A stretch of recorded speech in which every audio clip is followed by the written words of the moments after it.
Hello guys, this is Hassan Yusuf, your HYQ. I'm here with another video which is known as Amritsar Massacre 1919. ठीक है, हमारे history का एक important topic है, 4 mark के लिए भी आता है, पिक्टोरियल सोर्सेज में भी आता है। बहुत मर्तबा बच्चा मुझसे ये कह चुका है कि सर अमृतसर मैसेकर के ऊपर एक शॉर्ट वीडियो आप जरूर बना कर दें ताकि हमें ये समझ में आ सके कि whenever we have a question related to Amritsar massacre, whether it is related to its pictorial source, whether it is related to its written source, or whether it is involved in any question like 7, 4 or 14 marker. So how can we explain it? So this is for you बच्चे।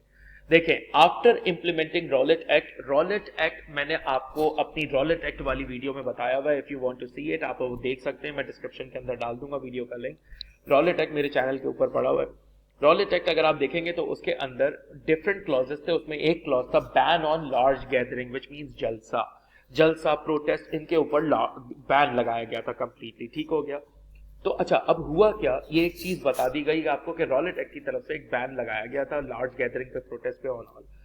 अमृतसर के अंदर एक जगह थी, उसका नाम था जालियांवाला बाग। ठीक है, अमृतसर में एक जगह थी, उसका नाम था जालियांवाला बाग।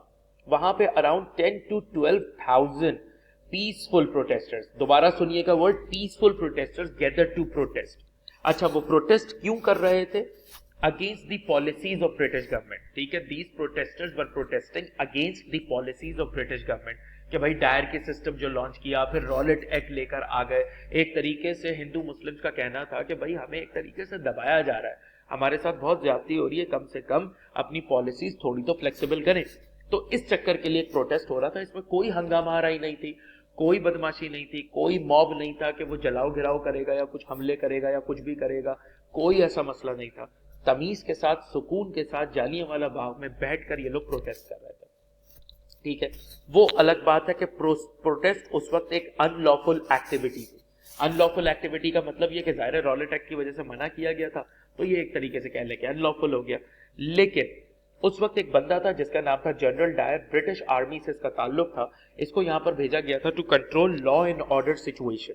इसको भेजा गया था कि कंट्रोल करेगा लॉ एंड ऑर्डर सिचुएशन को।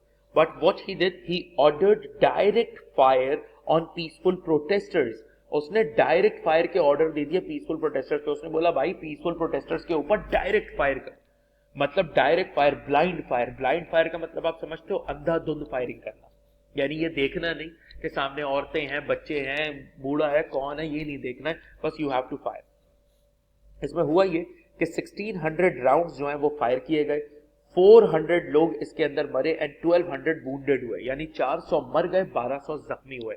अच्छा, by the way this is official figure, क्योंकि देखो ऑफिशियल में मरने और जख्मी होने वालों की तादाद हमेशा कम बताई जाती है, अनऑफिशियल ये बहुत बड़ी तादाद थी। मगर ऑब्वियसली हमें तो ऑफिशियल फिगर्स लिखनी है, तो आप अगर अपने पेपर में लिखेंगे तो आपको यही न्यूमेरिक्स यूज करना है। एंड जनरल डायर को क्या सजा मिली भाई? सिर्फ he sent back to Britain and his action was praise over there. उसको सिर्फ यहां पर हटाया गया, उसको सिर्फ रिप्लेस किया गया। They sent general Dyer to British again, यानी बाहर अपने मुल्क उसको वापस भेज दिया गया। और इवन वहां पहुंचने के बाद उसके इस एक्शन को प्रेज किया गया, उसकी तारीफ की गई। So obviously this is basically nothing for general Dyer. General Dyer के लिए तो समझ जाओ एक तारीफ का मटेरियल हो गया, उसके लिए तो एक अच्छी चीज हो गई कि उसने कुछ सही किया है, समझ गए। So this is all Amritsar massacre which has a very high and value. अगर आप इसको सही से रीड कर लेंगे तो आपको समझ आ जाएगा। इस वीडियो को सिर्फ 2 बार देख लेना, रिपीट करके, भले 2x पे देखना लेकिन 2 बार देख लेना, तो मैं आइडिया हो जाएगा कि what is Amritsar massacre and now you are ready to write about it. ठीक हो गया। See you in the next video, take care, bye.